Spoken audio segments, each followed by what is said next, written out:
राधे राधे दोस्तों, जय श्री कृष्णा। माघ मास में स्नान करने का क्या महत्व होता है? कितने दिन स्नान करना चाहिए? पूरा महीना स्नान करना है, 3 दिन करना है, 5 दिन करना है, या फिर गंगा स्नान का क्या महत्व होता है? माघ मास की 14वीं कथा में आज हम सुनेंगे। माघ मास की कथा के 13 अध्याय मैंने पहले डाले हुए हैं, तो ज़रूर सुनिएगा। बहुत विशेष होती है ये कथा। माघ मास का फल आपको तभी प्राप्त होता है जब आप ये कथाओं को सुनते हैं और धर्म के रास्ते पर चलते हैं। तो चलिए कथा को प्रारंभ करते हैं। कमेंट में जय श्री कृष्णा ज़रूर लिख दीजिएगा। कार्तिवीर जी बोले, हे विप्रश्रेष्ठ, किस प्रकार एक वैश्य माघ मास के स्नान के पुण्य से पापों से मुक्त होकर दूसरे के स्थान को स्वर्ग को गया, सो मुझसे कहिए। तब दत्तात्रेय जी कहने लगे कि जल स्वभाव से उज्जवल, निर्मल, शुद्ध, मलनाशक और पापों को धोने वाला है।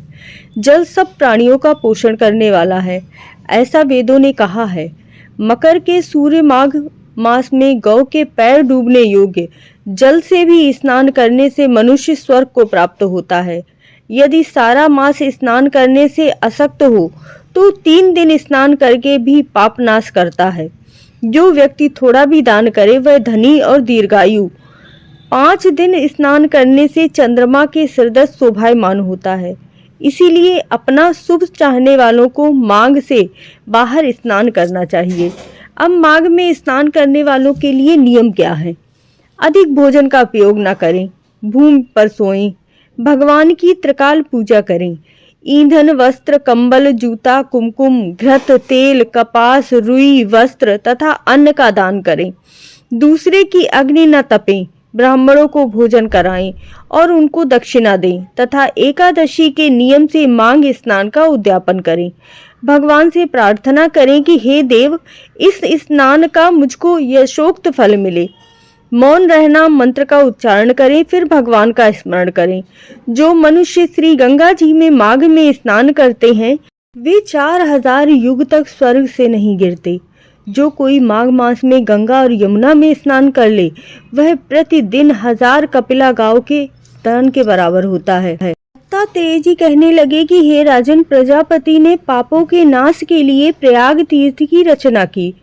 सफेद और काली के जल की धारा में स्नान का महत्व भली प्रकार सुनो। जो इस संगम में माघ मास में स्नान करता है वह गर्भ योनि में नहीं आता। भगवान विष्णु की दुर्गम माघ माया प्रयाग तीर्थ सब नष्ट कर देती है। माघ मास में प्रयाग में स्नान करने से मनुष्य अच्छे भोगों को भोग कर ब्रह्म को प्राप्त करता है। माघ मास तथा मकर के सूर्य में जो प्रयाग में स्नान करता है उसके पुण्यों की गिनती चित्रगुप्त भी नहीं करते। 100 वर्ष तक निराहार रहकर जो पुण्य प्राप्त होता है वही फल माघ मास में 3 दिन प्रयाग में स्नान करने से प्राप्त हो जाता है। जो फल 100 वर्ष तक योगाभ्यास करने से मिलता है। जैसे सर्प पुरानी कुचली को छोड़कर नया रूप ग्रहण करते हैं, वैसे ही माघ मास में स्नान करने से मनुष्य पापों को छोड़कर स्वर्ग को प्राप्त होता है। परंतु गंगा यमुना के संगम में स्नान करने से हजारों गुना फल मिलता है। हे राजन, जिसको अमृत कहते हैं वह यह त्रिवेणी है। ब्रह्मा, शिव, रुद्र, आदित्य, मरुतगण, गंधर्व, लोकपाल, यक्ष, गुहक, किन्नर आदि मणि गुणों से सिद्ध तत्वगानी ब्राह्मणी, पार्वती, लक्ष्मी, सची, नयनादिति, अदिति, संपूर्ण देव पत्नियां तथा नागों की स्त्रियां, धृतांची, मेनका, उर्वशी, रंभा, तिलोत्मा, अप्सरागण और सब पितर, मनुष्यगण, कलयुग में गुप्त और सतयुग आदि में प्रत्यक्ष सब देवता माघ मास में स्नान के लिए आते हैं। इन दिनों माघ मास में प्रयाग में स्नान करने से जो फल मिलता है वह ईश्वर ही क्या कह सकता है। मनुष्य में कहने की तो शक्ति ही नहीं है। हजारों अश्वमेघ यज्ञ करने से जो फल प्राप्त नहीं होता, पूर्व समय में कांचन मालिनी ने इस स्नान का फल राक्षस को दिया था और इससे वह पाप को मुक्त हुआ था। कार्तिवीर कहने लगे, हे भगवान, वह राक्षस कौन था और कांचन मालिनी कौन थी? उसने अपना धर्म कैसे दिया और उनके साथ कैसा हुआ? हे ऋषि, अत्रि ऋषि की संतानों के सूर्य, यह कथा सुनाकर मेरा कौतूहल दूर कीजिए। तब दत्तात्रेय कहने लगे कि राजन, इस पुरातन विचित्र इतिहास को सुनो। कांचन मालिनी नाम की एक सुंदर अप्सरा थी जो माघ मास में प्रयाग में स्नान करके कैलाश पर जा रही थी। तब उसको मार्ग में जाते हुए हिमालय के कुंज से एक घिरा राक्षस ने देखा।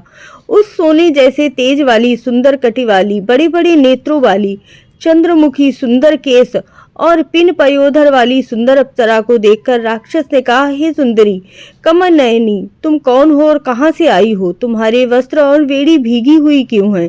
तुम आकाश मार्ग से कहाँ जाती हो? किस पुण्य के प्रताप से तुमने इतना सुंदर और तेजस्वी शरीर पाया है? तुम्हारे गीले वस्त्र से मेरे मस्तिष्क पर गिरे हुए एक बूंद जल से मेरे क्रूर मन को एकदम शांति प्राप्त हुई है।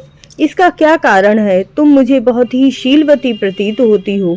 अप्सरा ने कहा, हे राक्षस सुनो, मैं काम रूपिणी अप्सरा हूँ। मैं प्रयाग में संगम में स्नान करके आ रही हूँ। इससे मेरे वस्त्र भीगे हैं और अब मैं कैलाश जा रही हूँ। त्रिवेणी के जल से मेरी सब क्रूरता दूर हो गई, जिसके पुण्य के प्रभाव से मैं इतनी सुंदर हो गई। मैं पार्वती जी की प्रिय सखी हुई। जो आश्चर्य देने वाला उदाहरण मुझसे ब्रह्मा ने कहा था, सो सुनो। मैं कलिंग देश के राजा की वेश्या थी। रूप लावण्य और सुंदरता में अपूर्व थी। मेरी सुंदरता से सारा नगर मोहित था। जब मैं वृद्धावस्था को प्राप्त हुई तब मैंने सोचा कि मैंने सारी आयु पापों में ही व्यतीत की है। धर्म का कोई कार्य नहीं किया, शिव या दुर्गा की उपासना भी नहीं की, भगवान विष्णु का पूजन भी नहीं किया। इसीलिए मैंने ब्राह्मण की शरण ली। यह माघ मास की कथा का 16वां अध्याय है। आगे की कथा हम आगे वाले वीडियो में देखेंगे। चैनल को सब्सक्राइब जरूर कर लीजिएगा। बहुत ही सुंदर कथा है और इससे आपको बहुत ज़्यादा ज्ञान प्राप्त होगा। तो इसी तरह चैनल पर बने रहिए और कमेंट में जय श्री कृष्णा, जय राधे राधे लिखना मत भूलिए।